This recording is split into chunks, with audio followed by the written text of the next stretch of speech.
ನಮಸ್ಕಾರ. ನನ್ನ ಹೆಸರು ಮಾಂತೇಶ್ ಪಾಟೀಲ್ ಅಂತ.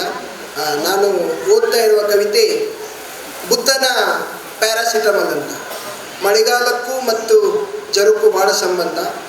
ಹಾಗೆ ಡೋಲೋ ಮತ್ತು ಪ್ಯಾರಾಸಿಟಮಲ್ ಎರಡು ಟ್ಯಾಬ್ಲೆಟ್ಗಳಿವು. ಭಾರತದ ಎಲ್ಲ ಸಮಸ್ಯೆಗಳಿಗೆ ಪರಿಹಾರ ಇರೋದು ಬುದ್ಧನ ತತ್ವದಲ್ಲಿ. ಅದನ್ನು ಇಟ್ಕೊಂಡು ಒಂದು ಕವಿತೆ ಬರೆದಿದ್ದೀನಿ. ಬುದ್ಧನ ಪ್ಯಾರಾಸಿಟಮಲ್ ಲಕ್ಷಣ: ತಾಪ ಮಾಪಕದಳು ತೂಕಡಿಸುತ್ತ ಮೇಲೇಳುವ ಪ್ರಮೇಯದ ಪಾದರಸ, ಎದೆಯುರಿಗೆ ಸುರಿಯುವ ತಲೆಬಿಸಿಯ ತುಪ್ಪ, ತಾಪಮಾನದ ಎಲುಬಿನ ಹಂದರ, ಸುಡುವ ಉದರ ಉರಿ, ಕರುಳ ಜ್ವರದ ಹರಿವು ಆತ್ಮದ ಕಡಲಿನ ಕಡೆಗೆ, ಒಂದೇ ಎರಡೇ ಸೂರ್ಯವಂಶದ ಒಡಲುರಿಯ ಒಡಕಲು ಬಿಂಬ, ತಾಪಭೂಮಿ, ಚರಿಜ್ವರದ ಚಂದ್ರ, ಸೂರ್ಯೋದಯದ ಚಿತಾಗಾರದಲ್ಲಿ ಜಗದ ಹೆಣ, ಸೂರ್ಯೋದಯದ ಚಿತಾಗಾರದಲ್ಲಿ ಜಗದ ಹೆಣ.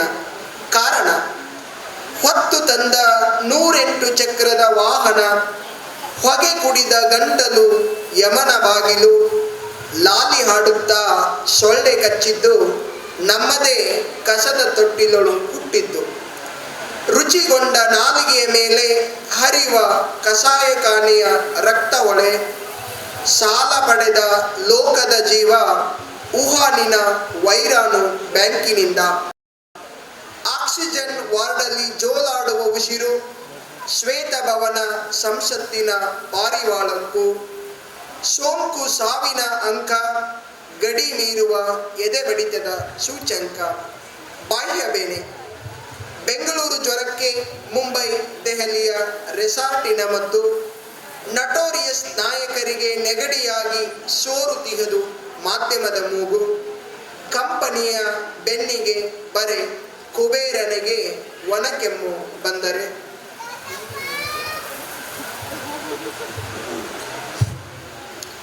ವಾಷಿಂಗ್ಟನ್ನಿನ ಮದ್ದು ವ್ಯಾಧಿಯು ಕಾಳಸಂತೆಯ ಸುಪರ್ದಿಗೆ, ಬೆರಳ ತುದಿಗೆ ಅಂಟಿದ ಬೀಜಿಂಗಿನ ಎಂಜಲು ಬಣ್ಣ, ಗಡಿಗಳೊಳಗೆ ವಿರಾಜಮಾನದಿ ಗೊರಲೆಗಳು, ಹಸಿದ ಬಾಂಬುಗಳ ವಿಲೇವಾರಿ, ಹಸಿದ ಹೊಟ್ಟೆಯ ದೇಶದೊಳಗೆ ಚಿಕಿತ್ಸೆ: ಬುದ್ಧನ ಮನೆಯಿಂದ ತಂದ ಸಾಸಿವೆ ಗಿಡ, ಅಕ್ಕ ಒಡಲುಗೊಂಡ ಒಲೆಯೊಳಗಿನ ಕಷಾಯ, ಗಾಂಧಿ ತುಳಿದ ಕಡಲ ದಂಡೆಯ ಉಪ್ಪು, ಭೀಮರಾಯನ ಮುತ್ತಿನ ಹೊತ್ತಿಗೆ ಕಲಾಮಜ್ಜನ 20ರ ಕನಸಿನ ಬೆಳಗು.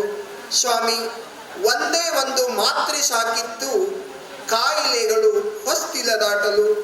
ಬುದ್ಧ ಮಲಗಿದ್ದಾನೆ. ಕುರ್ಚಿಗಂಟಿ ಕೆಮ್ಮುವ ರಕ್ತ ಹೀರುವ ಅಂಗುಲಿ ಮಾಲರಿಗೆ ಕೊಟ್ಟು ಬಿಡಿ ಒಂದೇ ಒಂದು ಪ್ಯಾರಾಸಿಟಮಲ್, ಕೊಟ್ಟು ಬಿಡಿ ಒಂದೇ ಒಂದು ಪ್ಯಾರಾಸಿಟಮಲ್. ಧನ್ಯವಾದ.